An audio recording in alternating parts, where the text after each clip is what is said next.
Troy Aikman, who you interviewed along with the rest of the media. Friend of the show. Friend of you. I would like to be friends with him, but I appreciate you trying to get me in the Rolodex. Sure.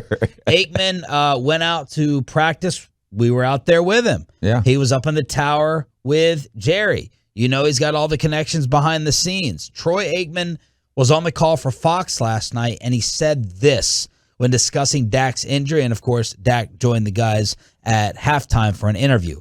The Cowboys are downplaying it, but I think when your franchise quarterback is missing the amount of time he's missing, I tend to think it's probably a little bit more significant than what they have led on, close quote. It depends which led on we're talking about.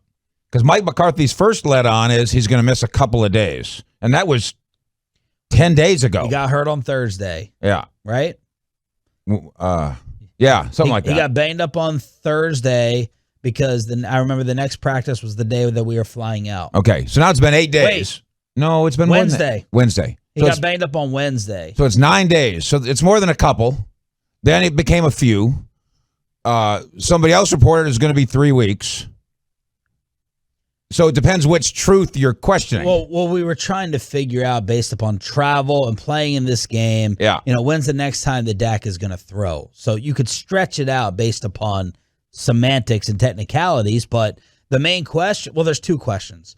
Is he going to throw when you fly back out there tomorrow and they resume practice against the Rams? Number one. Yep. And number two, is this Troy Aikman's opinion?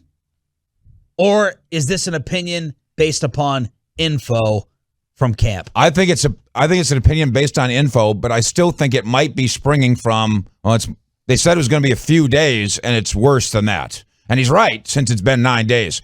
Here's my test. The original plan I was told was he was going to play in the Arizona preseason game. That's next Friday.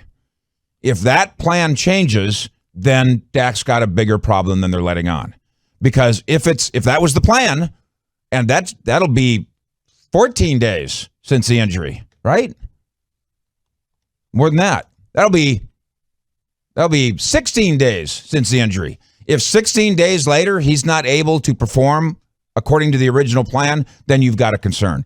I don't think it's a concern for Tampa in September, but that would suggest it's a greater concern. It is still, though, ultimately a strained muscle in his latissimus, which is just his back is sore. Is he going to practice? Is he going to throw this weekend against the Rams? I would say he would not. And I would not. I wouldn't throw him in there anyway. Well, that's a little concerning. I agree, because the original plan would have had him doing that. I mean, if you get hurt and you're just taking care of it and nursing it last Wednesday, and you're not going to practice the following Saturday or Sunday or throw, right? That's not like that's not a 1 on a scale of 10. And it's might be a 4 for Dak. The few days thing goes away. You know, Micah Parsons last night was talking about the schedule. He's got it all memorized in his head, and he said, "We have a scrimmage against the Rams on Saturday." Well, of course, it's not a scrimmage. He's in for a rude awakening. It's just a practice, but it is a practice in which the enemy is going to be trying to smash you in the head. And so it might be another reason for caution regarding Dak.